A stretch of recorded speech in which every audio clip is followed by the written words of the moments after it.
बिस्मिल्लाहिर्रहमानिर्रहीम अस्सलाम वालेकुम। एग्रीकल्चर इन्फॉर्मेशन के साथ मैं मोहम्मद तासिम। काश्तकार भाइयों, बात करेंगे हम तिल की फसल को पहले पानी लगाने के हवाले से। मोस्टली हमारे ऐसे काश्तकार हैं जिनका इस वक्त सवाल है कि जी तिल की फसल को पहला पानी हम किस वक्त लगाएं। तो काश्तकार भाइयों, दो तरह से जो है वो हमारी काश्तकार भाइयों ने तिल की फसल काश्त की है।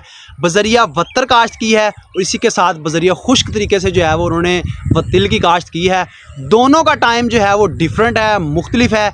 इसके बारे से हम बात करेंगे कि तिल की फसल को पहला पानी किस वक्त लगाना चाहिए। तो काश्तकार भाइयों, इन्फॉर्मेशन जानने से पहले मेरी गुजारिश है कि जिन चैनल को सब्सक्राइब नहीं किया, चैनल को फ़ौरन सब्सक्राइब कर दें ताकि हर नई आने वाली इन्फॉर्मेशन आप तक आसानी पहुंच सके। तो काश्तकार भाइयों, इस वक्त हमारी तिल की जो काश्त है वो तकरीबन 70% जो है वो मुकम्मल हो चुकी है। अब हम पहले पानी के ऊपर बात करें तो दो तरह से जो है वो हमारी तिल की काश्त हुई है। बजरिया वत्तर तरीका, चाहे वो उन्होंने बेड के ऊपर शिफ्ट किया है वत्तर को, चाहे उन्होंने जो है वो बेड प्लेसमेंट के ऊपर जो है वो छट्टा कर दिया है, स्वागे के नीचे दे दिया है या रोटावेटर ऊपर से चला दिया है। ये है जी वत्तर तरीका। और एक खुश्क तरीका है जहाँ खुश्क ज़मीन तैयार करने के बाद हम खेलियाँ बनाते हैं।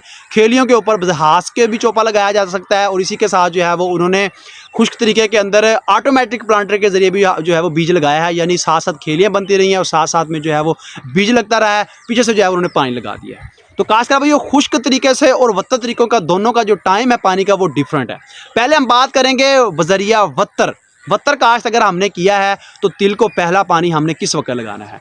वत्तर तरीके के अंदर अगर आपकी तिल की जो जर्मिनेशन है वो अच्छे तरीके से मुकम्मल हो चुकी है तो आपने जो पहला पानी है वो आपने लगाना है 30 से 35 दिन की फसल के ऊपर।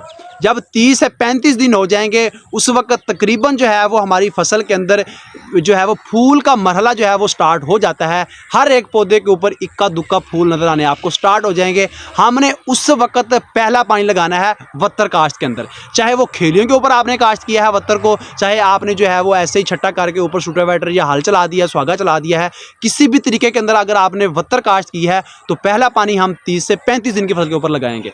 याद रहे, ये एक अटल फैसला नहीं है। मौसम को मद्देनजर रखते अगर तो बारिशें आ जाती हैं तो हमारा टाइम इससे भी बढ़ सकता है। मौसम अगर बहुत ज़्यादा गर्म हो जाए तो टाइम इससे 2-4 दिन कम भी हो सकते हैं। अब बात यह है कि जिन काश्तकार भाइयों ने खुश्क तरीके के अंदर तिल काश्त किया है तो वो पहला पानी कब लगाएंगे।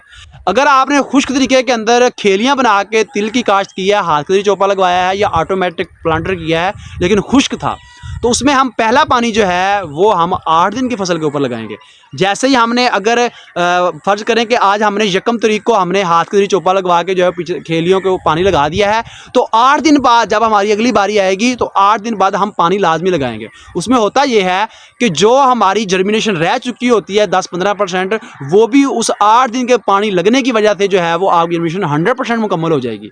तो काश्तकार भाइयों, ये दोनों टाइम जो है वो आपको बता दिए गए हैं। इसके बाद हमारी जो तिल की फसल है, आप अपनी ज़मीनों को मद्देनज़र रखते हुए, मौसम को मद्देनज़र रखते हुए, फसल की कंडीशन को मद्देनज़र रखते हुए आप पानी का वक्फा कम या ज़्यादा कर सकते हैं। खेलियों वाली जो खुश्क तरीके के अंदर, खुश्क के अंदर जो ऐसा होगा कि आप जो अगला पानी लगाएंगे वो आपका 8 दिन की फसल को भी ला सकता है, 15 दिन की फसल को भी ला सकता है। उसमें सिर्फ यही होता है कि आपकी ज़मीन को मद्देनज़र रखा जाता है। ज़मीनें अगर भारी मेरा ज़मीन है तो 15 दिन ले जाती हैं, 15 दिन के ऊपर आप पानी लगाएंगे। अगर आपकी हल्की ज़मीनें हैं, रेतीली ज़मीन है, तो फिर 8 दिन बाद आपको पानी लाजमी लगाना पड़ेगा। तो काश्तकार भाइयों, पहले पानी के ऊपर बहुत सारे काश्तकार भाइयों के सवाल थे। उम्मीद है कि मेरे काश्तकार भाइयों के वो सवालात इस वीडियो के अंदर क्लियर हो गए होंगे। इसके अलावा किसी फार्म में कोई सवाल हो कमेंट्स बॉक्स में लाजमी पूछ सकता है। आइंदा एक इन्फॉर्मेशन हाज़िर होंगे, तब तक के लिए अल्लाह हाफ़िज़।